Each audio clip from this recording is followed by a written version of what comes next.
Oke, Assalamualaikum warahmatullahi wabarakatuh dan salam sejahtera. So, how are you today? Excellent, that's right. Alhamdulillah. So, malam ni kita dapat bersama untuk sesi orang kata talk with mentor ataupun sesi orang kata sembang santai kita getting on what we have to do, apa yang kita kena buat, apa persediaan kita untuk tahun baru ni. Kerana apa? Macam mana saya bagi tahu tugas kita sebagai safety practitioner, sama anda SHO, anda Triple S, anda OYK, ataupun maybe anda safety coordinator pun, ataupun mana-mana tugas yang lain. Tugas kita ni amat mencabar. Tugas kita ni amat, orang kata, penting sebenarnya. Cuma kadang-kadang kita mempunyai cabaran yang berbeza. Cabaran yang berbagai, yang kadang menguji kesabaran kita, kadang menguji juga orang kata kita punya psikologi dan kekuatan minda, dan kadang-kadang dia menguji juga bagaimana kita mengatasi keadaan tersebut. Kerana apa? Why safety practitioner atau tugas sebagai safety practitioner ni berbeza dengan tugas-tugas yang lain. Kerana apa? Tugas yang pertama sekali, kita ada 3 perbezaan utama. Okay, saya nak share tu, kita sembang-sembang dulu before kita go much more detail on bagaimana kita nak reprogram diri kita supaya lebih baik, dan juga kita nak reprogram diri kita supaya kita lebih kuat dalam menghadapi hari-hari yang berdatang dalam safety ni. Hujung minggu ni kita ringan-ringan aja. Kerana apa? Saya yakin satu perkara, dalam hidup ni kita kena continue untuk belajar, dan selain daripada kita belajar, kita juga mengajar dan kita juga menambah nilai pada orang lain. Ingat, sebaik-baik manusia adalah orang yang boleh menambah nilai pada orang lain. Tak kira apa pun, kita akan sentiasa menambah nilai. Itu perkara yang kita selalu kena tanamkan dalam diri, dan selalu kita kena fikirkan supaya apa pun yang berlaku, kita akan sentiasa bersedia secara mental, fizikal dan emosi untuk menghadapi keadaan tersebut. Okay? Okay, good. Siapa yang ada bersama dengan kita ni, bagi salam. Assalamualaikum, apa khabar? Hai Ahmad Noor, apa khabar Ahmad Noor? Kita ada juga Anis, apa khabar Anis? Dan kita ada yang lain-lain, alhamdulillah. Siapa yang dah ada kat situ, tolong bagi salam. Assalamualaikum. Dan salam sejahtera. Malam ni kita akan recharge sedikit tentang apa yang kita kena buat untuk reprogramming. Okay, ingat semalam saya dah share daripada 5 step yang kita pelajari tentang apa dan bagaimana nak membuat diri kita control dan sentiasa excellent. Kita ada perkara yang kita kena ketahui. Ingat semalam yang saya share? Ingat tak semalam? Yes. Semalam apa dia? Kita dah share the quote semalam. Apa dia? Programming create belief. Belief create attitude. Attitude create feeling. Feeling determine action. Dan action create result. Betul? So now, yang paling penting adalah dalam safety dan sebagai safety practitioner, bagaimana kita nak program. Bagaimana kita nak reprogram ourselves dan kita nak reprogram orang lain. Kerana apa? Benda ni penting. Dan kerana dalam tindakan yang dilakukan oleh majikan atau pekerja, ia disebabkan oleh orang itu ada belief masing-masing dan ada attitude dan feeling terhadap perkara tersebut, dan perkara tersebut menghasilkan tindakan dan akhirnya menghasilkan result. So that's why sekiranya kita menghadapi majikan yang tak support safety, okay, so kita kena lihat kenapa. So memang kadang-kadang kita faham ianya disebabkan oleh maybe kewangan, disebabkan oleh sumber resources, mungkin disebabkan oleh masa, dan saya tak salahkan juga maybe disebabkan oleh attitude mereka juga. Kerana apa? Kadang-kadang mereka tidak nampak bahawa safety ni penting. Mereka tak nampak bahawa keselamatan dan kesihatan ni penting. So therefore, tugas kita adalah untuk programkan mereka. So that's why salah satu yang saya kongsi juga semalam adalah dalam safety ni kita kena ada program kita. Kita ada program tahunan kita. Kita ada program yearly program untuk safety. Dan yearly program tu adalah untuk programkan mereka supaya mereka faham apa yang mereka perlu tahu tentang safety dan apa yang mereka perlu buat untuk safety and health. Itu cabaran kita untuk kita programkan. So that's why malam ni saya nak ajar beberapa perkara bagaimana kita nak reprogram ourselves. That one also penting. Kerana apa? Bila kita boleh reprogram ourselves dan kita boleh reprogram mereka, indirectly, kita akan membantu mereka untuk faham tentang safety, dan seterusnya, kita dapat melihat perubahan safety and health awareness dalam organisasi.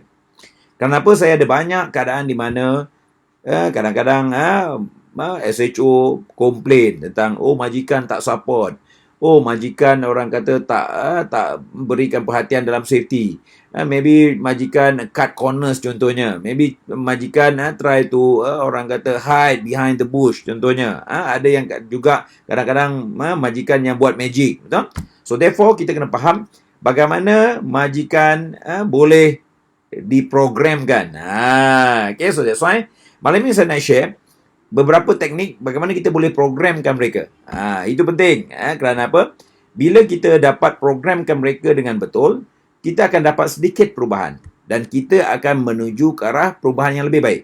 Kenapa? Kalau kita tak membantu mereka untuk berubah, bagaimana mereka nak berubah? Betul? Kalau kita setakat komplain, kita setakat mengeluh, kita setakat memberi alasan, at the end of the day, perkara tersebut tidak akan berubah. Always remember that. Pertama yang kita kena bantu mereka, kita kena programkan mereka. Okay, good. Yang pertama, kita take note on this particular. Yang pertama, kita kena faham balik bila kita nak reprogram sesuatu. Pertama, kita kena pastikan kita merancang program tersebut dalam satu skala masa yang tertentu. Pertama kita rancang, betul? Apa dia? Kita nak buat program tu 3 bulan contohnya. Kita nak program tu 6 bulan ataupun setahun, terbulang. Bergantung kepada kepentingan that program. Paling kurang biasanya adalah dalam 3 bulan. Okay? Saya bagi contoh. Pertama sekali kita nak buat contohnya program ucap selamat. Kerana apa? Programnya simple. Tetapi kesan dia setiap orang akan start belajar untuk ucap selamat, selamat pagi, selamat petang, selamat malam, betul? So perkataan selamat tu is on their lips dan juga dia akan mula sebut. Dan bila mereka tahu selamat, dan kita akan terangkan apa yang mereka perlu buat untuk selamat. Pertama kita nak mereka ucapkan dulu. Itu penting. Okay, so that's why nombor 1, step yang pertama untuk kita programkan mereka, kita kena tetapkan kita punya time frame. Yang pertama time frame, penting. Sama ada kita nak buat 3 bulan ke 6 bulan. Kerana apa? Itu akan memberi kita tempoh masa untuk program mereka. Okey, pertama, time frame. Yang kedua, yang kita kena plan untuk program mereka, kita kena pilih apa niche yang kita nak buat. Apa perubahan yang kita nak buat. Apa perkara yang kita nak mereka berubah. Sama ada kita nak mereka ubah dari segi pemikiran, dari segi maybe tingkah laku, ataupun kemungkinan dari segi awareness dulu. Kerana apa? Macam saya selalu kongsi, manusia ada 6 tangga psikologi. So, kita kena tackle satu persatu. Kita kena bagi mereka tahu dan faham dan baru mereka boleh buat. So, that's why program yang pertama, contoh dia, pertama sekali apa dia? Kita boleh buat simple. Program ucap selamat. So, bila orang dah boleh ucap selamat, dan kita boleh sambung lagi, okay, untuk pastikan kita selamat, apa yang kita kena boleh buat? Dan kita kena pecah lagi, all that part. So, that's why in here, pertama sekali, kita kena clearkan time frame. Kedua, kita kena faham apa niche yang kita nak capai. Ingat, be, do, have. Betul? On that part. Okay. Yang ketiga, kita juga kena ada trigger. Apa dia? Dia panggil trigger. Trigger ni adalah sesuatu yang boleh mereka ingat bila mereka buat sesuatu. Okay, contoh dia. Contoh dia apa? Kalau kita nak program sihat ataupun kita program ucap selamat, kita minta dia angkat tangan. Betul? So, bila angkat tangan, selamat pagi. Nampak? Selamat pagi. Selamat pagi. So, bila kita angkat tangan, then ia menjadi trigger untuk orang ingat. So, penting untuk kita programming dan kita ada trigger. So, that's kita kena share. Kenapa? Bila kita program sesuatu, dan dia mesti ada dia punya anchoring dia panggil. That's why kalau tengok dalam saya punya, contohnya dalam gambar saya kadang-kadang saya buat macam ni. Ingat tak? Itu juga adalah dia panggil trigger. Angkat tangan juga trigger. Betul? Kita angkat tangan macam ni juga trigger. So that's why kita kena find a triggering point. Contohnya buat macam ni. Think. Itu juga trigger. So penting dalam programming kita identify trigger. Trigger adalah sesuatu maybe perbuatan yang orang boleh ingat sampai bila-bila. Contohnya apa? Bila nampak, okay, tengok, tunjuk dan fikir. Betul? Tunjuk dan fikir. Boleh juga. So, that's trigger penting untuk kita programkan dia supaya mereka akan adopt dengan that particular situation. Kerana apa? Bila ada trigger yang kuat, then trigger itu akan membantu mereka untuk mengingat. Itu penting. Okay. So, yang keempat, selain daripada kita ada trigger, kita kena ada verbal stimulation, dia panggil. Apa dia? Verbal stimulation.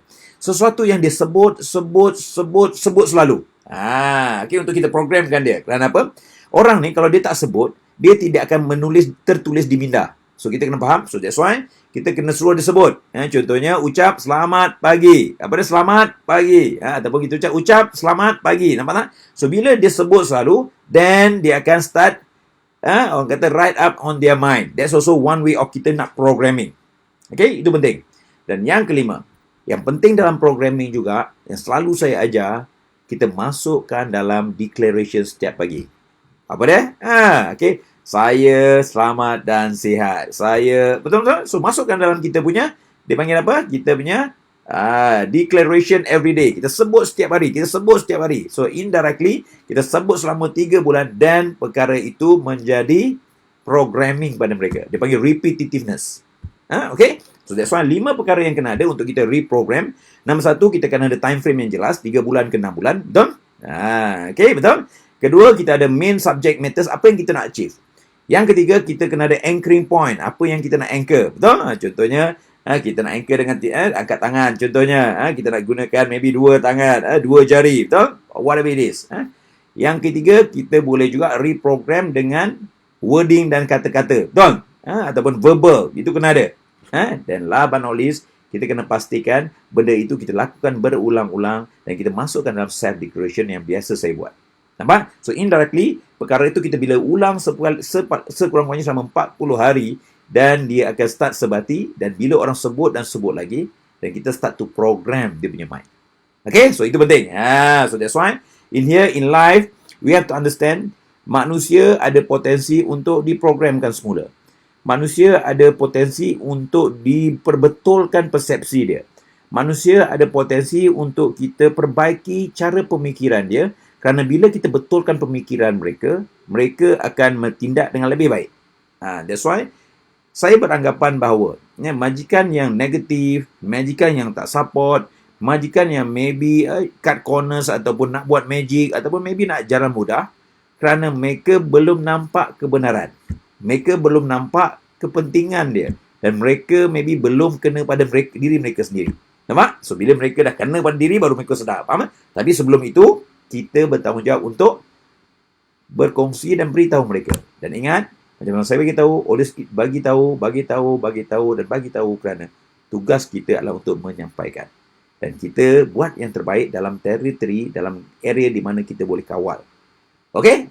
So that's what it is. Dan untuk sesi kita yang seterusnya, ada yang tanya Cik Makrul, boleh tak share tentang kita punya tentang buku tu? Okay, so memang insyaAllah saya akan peruntukkan masa untuk kita bedah buku kita. Okay. So, bedah buku, ingat. The 5 pillar.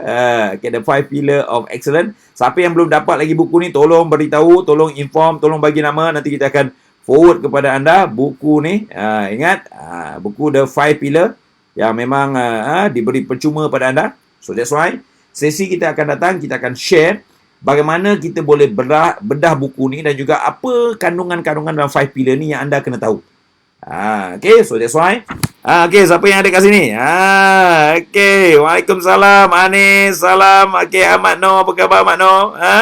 Okay, Waalaikumsalam. Okay, bagus. Oh, iya ke?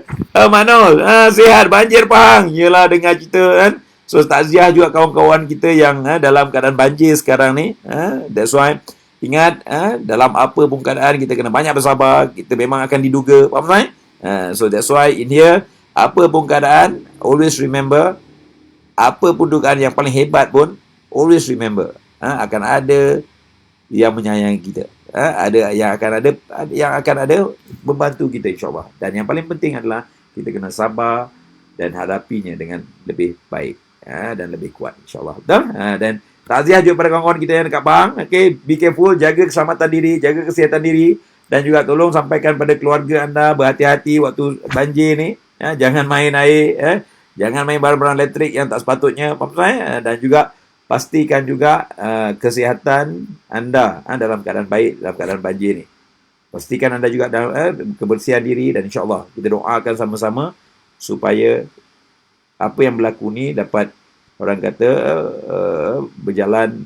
berlalu dengan lebih baik, berlalu dengan baik tanpa ada nyawa yang terkorban dan sebagainya. So that's why, ingat, jaga keselamatan diri anda, jaga kesihatan anda, orang yang anda sayang. Betul? Okay, good. So, majikan yang lesu memang tak reti pasal safety. Yes, betul Morgan. So, majikan ni kita kena sekolahkan dia. That's why jangan berhenti untuk sekolahkan mereka. Betul? So, that's why. Tapi yang paling penting juga orang yang nak menyekolahkan ni kena excellent. Orang yang nak menyekolahkan ni kena power. Orang yang menyekolahkan ni kena dalam keadaan bersedia untuk ada kekuatan mental, fizikal dan emosi. Betul? Yelah, kita nak membantu majikan yang negatif. Kita nak bantu majikan yang maybe uh, keras kepala, tak faham. So, ia memerlukan ilmu, tenaga dan juga skill yang berbeza. Okay? So, that's why start pada malam esok, kita akan belajar bagaimana kita akan kupas buku saya ni, The 5 Pillar. Siapa yang belum dapat lagi, tolong dapatkan buku ni. InsyaAllah kita akan share dan kita akan kongsi dan kita akan bedah buku ni, apa yang saya maksudkan dalam 5 Pillar ni dan apa yang anda perlu ada sebagai seorang safety practitioner. Apa yang anda perlu bersedia untuk orang kata menghadapi kita punya profession setiap hari ni. So that's why sesi akan datang, kita akan bedah buku The 5 Pillar of Excellence as a Practitioner dan saya akan share dengan anda page by page dan juga apa yang saya maksudkan dalam buku tersebut supaya anda faham dan seterusnya anda boleh strategikan dan gunakan dengan baik. Ingat, memang tugas kita amat mencabar. Memang tugas kita, orang kata, kadang-kadang umpama di ujung tanduk pun, betul? Kita kena jaga around dengan legal dengan majikan. Kita kena jaga around antara tanggungjawab sosial dengan majikan. Kita juga kena jaga around antara maybe bekerja dan juga majikan. So that's why kita kena faham bagaimana kita boleh menghadapi keadaan itu dengan lebih baik. Dan insyaAllah saya akan kongsikan dengan sebanyak mungkin. Saya akan kongsikan teknik-teknik, skill-skill terkini, terbaru supaya anda semua boleh bersedia untuk menghadapi 2021 yang lebih mencabar. Betul? Ada yang orang kata, Encik Fakrul ni nak MCO ni macam mana? Encik Fakrul ni nak... So, kita kena faham tuan-tuan, apa yang akan berlaku, we have to manage it day to day, tahun by tahun. Ada perkara yang kita boleh rancang, ada perkara yang kita tak boleh rancang dan kita kena mengikut apa keadaan yang sewajarnya. Dan lepas itu kita rancang yang sebaiknya. Betul? Kerana apa? Apa keputusan MCO atau tidak, we are not in the position to make decision. Tapi yang paling pentingnya adalah kita sentiasa bersedia untuk menjaga keselamatan diri kita, orang yang kita sayang, pekerja kita, majikan kita dan juga tempat kerja kita. Okay? So that is the most important part. Okay? So insyaAllah, malam besok kita akan belajar dan saya akan start share apa yang ada dalam buku The 5 Pillar supaya anda start faham kenapa benda ni penting dan bagaimana The 5 Pillar ni boleh bawa anda ke level yang seterusnya dan ia boleh membantu safety officer untuk menghadapi tahun 2021 dengan lebih baik. Okay? So insyaAllah kita akan belajar dan kita akan kupas buku The 5 Pillar of Excellence as a Practitioner dan how to bring safety to the next level. Okay? So, jumpa saya malam besok insyaAllah dan saya doakan anda semua sihat dan selamat dan rakan-rakan kita di Pahang, di Johor, di Terengganu, di Kelantan yang orang kata menghadapi banjir, banyak bersabar, okay, dan berfikiran positif insyaAllah. Apa dugaan yang kita ada sementara, tetapi yang paling penting adalah bagaimana kita bangun daripada keadaan yang mencabar ni. Itu yang penting dan kita bersama-sama doa dan berusaha sebaik mungkin supaya apa yang kita hadapi akan lebih baik daripada yang seterusnya insyaAllah. Okay? So stay safe, stay healthy and stay excellent. Okay? Jumpa anda malam besok. Okay? Kita kupas buku The 5 Pillar of Excellent Safety Practitioner. Okay? Kita jumpa. Bye.